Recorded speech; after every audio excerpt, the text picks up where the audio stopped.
दोस्तों इस वीडियो में हम सॉल्व करेंगे जो CISF LDC का एग्जाम होता है जिसको यूपीएससी करवाती है 8 तारीख को, उसके कुछ सीसेट के एग्जाम को सॉल्व करेंगे, मैथ के वगैरह रीजनिंग के देखेंगे और जानेंगे कि यूपीएससी प्रीलिम्स 2026 में इस टाइप के क्वेश्चन आ सकते हैं या नहीं। तो पहला क्वेश्चन है आपका सीरीज का क्वेश्चन है 2, 8, 18, 32 की सीरीज दे रखी है 50 और इसमें पूछ रखा है अगला नंबर कौन सा है। तो हम इसको अगर अलग से सॉल्व करेंगे तो हम देखेंगे कि यहाँ पे एक पैटर्न बन रहा है 2 4 जा 8, ठीक है 2 4 जा 8, 8 दूनी 16 प्लस 2, यहाँ पे भी 4 बन रहा है, ठीक है 18 दूनी 18 टू जा 36 -4, फिर प्लस 32 दूनी 64, 64 माइनस 14 और अगला करेंगे हम 32 दूनी -14 यानी कि कितना हो गया ये। आप देख सकते हैं कि 2 चको 8, अगर हम इस टाइप से ना करें सॉल्व, एक दूसरा तरीका और है 2, 8, 18, 32 और 50 है ना दे रखा, तो प्लस 6 हो रहा है, प्लस 10 हो रहा है, प्लस कितना हो रहा है, प्लस 14 हो रहा है, प्लस 18 हो रहा है। अब कितना होना चाहिए, प्लस 4 होना चाहिए ना, 18 प्लस 4 22, प्लस 4 प्लस 4 प्लस 4 बढ़ रहा है, यानी कि 18 प्लस 4 18 प्लस 4 32, यानी कि जो अगला नंबर आएगा वो 50 प्लस 32 होगा। यानी कि अगला नंबर कौन सा होगा, अगला नंबर होगा 50 प्लस 32 का मतलब है 72, 50 प्लस 32 इस टाइप से सीरीज बन रही है, ठीक है। The answer is 72। ये पूछ रहा है यदि किसी वर्ष में 1 मार्च को सोमवार है तो उसी वर्ष 17 जून को कौन सा दिन होगा। जैसा कि आपको पता है कि मार्च का महीना है, 1 तारीख हो चुकी है, तो अब बचे कितने दिन है, 30 दिन बचे हुए हैं, 30 डेज, प्लस अप्रैल में कितने दिन होते हैं 30 दिन, और मई में कितने दिन होते हैं 31 दिन, और 17 तारीख तक हमें करना है 17, तो ये जोड़ के हो जाता है 108। अब हमें पता है कि हफ्ते में 7 दिन होते हैं, तो ये फॉर्मूला है 7 कम 7 7 5 जो 35, 3 दिन 3 रिमाइंडर बच रहा है, तो जब पहले दिन सोमवार था तो प्लस 3 कर देंगे, सोम मंगल बुध और बृहस्पति, यानी कि आंसर इज सी। तो इस टाइप से देख सकते हैं हम क्वेश्चन, काफ़ी ऐसे क्वेश्चन आते हैं जो हर कोई बच्चा कर सकता है, मतलब मौका तो देते हैं वो आपको करने का, ठीक है। इनसे हम अंदाज़ा लगा सकते हैं कि वो किस टाइप के क्वेश्चन पूछ सकता है। अगला क्वेश्चन है अगला क्वेश्चन आपका, अगर हम बात करें तो ये कह रहा है आपको खरीदी गई कलमों की संख्या बताना है ना, तो इसको नहीं देखेंगे हम आगे अगला क्वेश्चन करेंगे। हमें ऐसे क्वेश्चन देखने जो हमारे एग्जाम में आ सकते हैं, ज़रूरी नहीं कि हमें हर क्वेश्चन को सॉल्व करना ही करना है। जैसे ये बारंबारता वाला, ये इतना इंपॉर्टेंट नहीं है, लेकिन अगर आपको करना होगा तो आप कर सकते हैं। जैसे आपको पता है कि मान और बारंबारता को इंटू कर देते हैं, 1 5 2 4, 3 इंटू 6, 4 इंटू 2 और 5 इंटू 1, तो टोटल जो होगा इनको ऐड करना है, 5 और 4 9, 10 11 और 1 12, 12 प्लस एक्स, इसकी वैल्यू हो जाएगी सिग्मा एफ आई की वैल्यू हो जाएगी, और जब हम टोटल को ऐड करेंगे तो हो जाएगा 26 प्लस 3x। इसको सॉल्व करेंगे तो आंसर आएगा 8, सिग्मा एफ आई और सिग्मा एफ आई एक्स आई को सॉल्व करेंगे अगर, तो इस टाइप से ये सॉल्व होता है, 8 इसका आंसर होगा।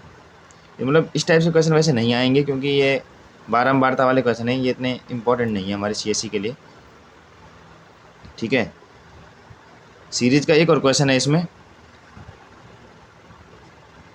2 4 6 8 10 12, यहाँ पे आना चाहिए 14, यानी कि दोनों एलिमिनेट हो गए 14 14 वाले। अब देख रहे हैं आप, इसमें अवाच्य संख्या आ रही है 2 3 5 7 11 13, 13 के भाग लिए 17, तो आंसर इज 14 और 17, ठीक है। तो हमें ऐसे ऐसे क्वेश्चन करने जो थोड़ा ईजी भी हों और जो हो सकता है हमारे उसमें आने के चांसेस हैं, ठीक है।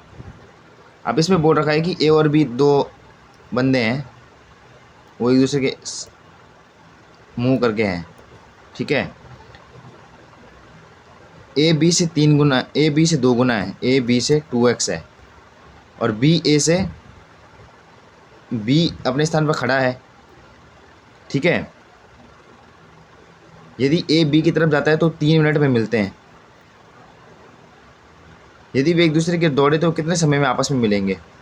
3 मिनट में तो ए मिला। अगर बी भी इधर से दौड़ेगा तो बी, चूँकि उसका जब ये 3 मिनट होगा तो ये 1.5 में होगा, तो 1.5 में कंडीशन आएगी कि दोनों मिल जाएं। तो 1.5 ऐसी कंडीशन बन रही जहाँ पे दोनों मिल सकते हैं।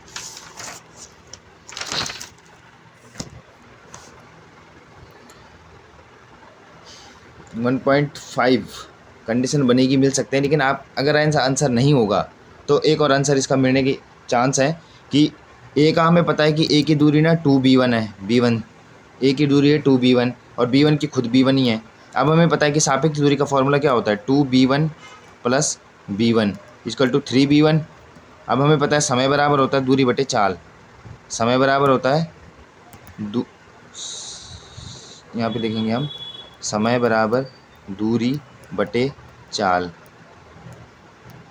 ठीक है, समय है तुम्हारा, समय दूरी तुम्हारी दोनों की गिननी है। 6b1 उसकी हो गई और 3b1 इसकी हो गई, और टोटल तुम्हारी चाल है 3b1 की। 3b1 से b1 कट, 3 दूनी 6, यानी कि 2 मिनट। 2 मिनट आएगा इसका आंसर।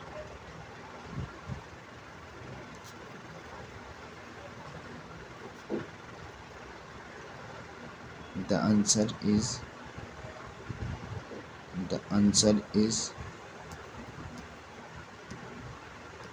2 मिनट। ठीक है।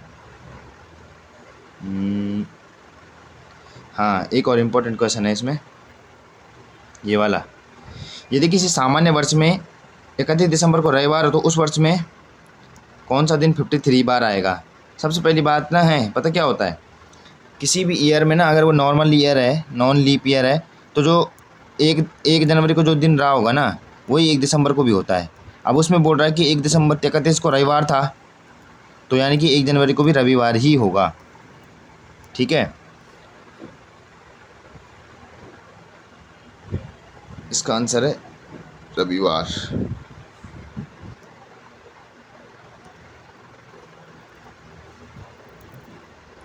अगला क्वेश्चन देखेंगे। दो संख्याएं हैं, दो संख्याओं का अंतर x माइनस वाई का अंतर है 5 और उनका गुणनफल है, ये बहुत ही वैसा क्वेश्चन है, हर बार आता है, तो उनके वर्गों का योग कितना होगा? हमें पता होता है, क्या होता है हमें पता कि x माइनस, 1 मिनट है, इसको यहाँ पे सॉल्व करेंगे। हमें पता है x माइनस वाई का होल स्क्वायर कितना होता है, x square plus y square minus का 2xy। हमें x माइनस वाई दे रखा है 5 का square, x square plus y square हमें निकालना है, और एक्स वाई भी हमें दे रखा है 10, तो कितना हो जाएगा 25, और ये 20 इधर आ जाएगा तो 20, यानी कि x square plus y square कितना हो जाएगा 45। इसका आंसर कितना हो जाएगा 45। ठीक है, तो इस टाइप से हमने कुछ क्वेश्चन देखे। इसमें और क्वेश्चन भी थे, लेकिन हमें वैसे देखने हैं जो हमारे एग्ज़ाम के अकॉर्डिंग बन सके। आप समझ रहे हो? अब इसमें एक और ये वाला क्वेश्चन भी था, जैसे कि कोई व्यक्ति किसी लेखन की दुकान के लिए जाता है, उसका कुछ मूल्य 85 है, टोटल मूल्य माना पेन और पेंसिल का मूल्य है 85, ये वो बताता है। ठीक है, अब एक पेंसिल का मूल्य 5 इंटू P1 है और एक कलम का मूल्य 10 इंटू P2 है। यदि खरीदी गई पेंसिलों की संख्या खरीदी गई कलमों की संख्या से अधिक है, यानी कि पेंसिल की संख्या पेनों की संख्या से अधिक है। अगर पेंसिल 5 है तो ये 4 हो जाएगी, एक कम है, एक कम है, कितने भी कम है मतलब कुल मिला के बात ये बोल रहा है। तो बताना है क्वेश्चन में क्या पूछ रखा है, तो किंतु कलमों की दुगनी संख्या से कम है, कलमों की दुगनी से ये वाली, लेकिन अगर इसकी दुगनी हो गई ना तो ये कम निकल जाएगी। तो खरीदी गई कलमों की संख्या कितनी है, तो खरीदी गई कलमों की संख्या कितनी है, इसने ये बोला हुआ है। ठीक है, तो अगर हम इसमें ना है वो लगाएं, सेट बनाएं इनके, तो अगर आप देखेंगे कि पेंसिल की संख्या दुगनी से कम बोल रखा है ना, अगर पेंसिल को हम 3 माने तो हमें कलम को कितना रखना पड़ेगा, तो हमें पेन को कितना रखना पड़ेगा P2 को, या तो 1 या फिर 2 रखना पड़ेगा। ठीक है, अगर हम ऐसा करते हैं तो 5 × 3 तो 10 × 2। अब चूंकि इसमें बोल रखा है कि अगर इसका दुगुना करेंगे ना तो ये कम निकलेगा, 2 दूनी 4, ठीक है कम निकल, लेकिन इन दोनों का ऐड करके 85 थोड़ी आ रहा है। हमें ऐसी नंबर चाहिए जो ऐड करके 85 भी आए। तो इसमें इसमें पता कैसे बनेगा, हम अब इसको सॉल्व करेंगे। P1 + P2 = 85 निकालना है हमें, ठीक है। वैल्यू दे रखी है 5 P1 दे रखा है और 10 P2 दे रखा है। ये पेन की वैल्यू है, ये पेंसिल की वैल्यू है, भाई ये पेंसिल की वैल्यू है और ये पेन की वैल्यू है। ये हमेशा ज़्यादा रहेगी इससे, लेकिन दुगने से ज़्यादा नहीं। अब दोनों का ऐड करके 25 भी निकालना है। तो सबसे पहले हमारे स्टार्ट होगा 3 से। अगर हम ऐसे नंबर लें 5 × P1 की जगह हम 3 रखें और 10 × इसको हमें तब 7 रखना पड़ेगा। ये तो होगा नहीं क्योंकि ये ज़्यादा हो गया। उसके बाद हम क्या करेंगे, 5 × इसकी वैल्यू अगर हम 5 रखें, ठीक है, बटे 10 × इसकी वैल्यू हम 6 रखें, तभी भी ज़्यादा हो गया, ये भी नहीं हो सकता है। एक कंडीशन और बैठेगी, 5 × अगर हम 7 रखें और 10 × 5 रखें तो इसका हो गया 35 + 50, दोनों का ऐड हो गया 85 भी हो गया। और दूसरा क्या हो गया, ये नंबर इससे ज़्यादा भी निकल गया, पेंसिल की वैल्यू पेन से ज़्यादा भी निकल गई, और इसका दुगना 5 × 2 10, 10 ना 7 से ज़्यादा भी निकल गया। तो आंसर इस कितना हो जाएगा, 5 7 10 5, यानी कि 7 और 5। ऐसे केवल कितनी बन सकती है आंसर। क्वेश्चन में क्या दे रखा था, क्वेश्चन में दे रखा था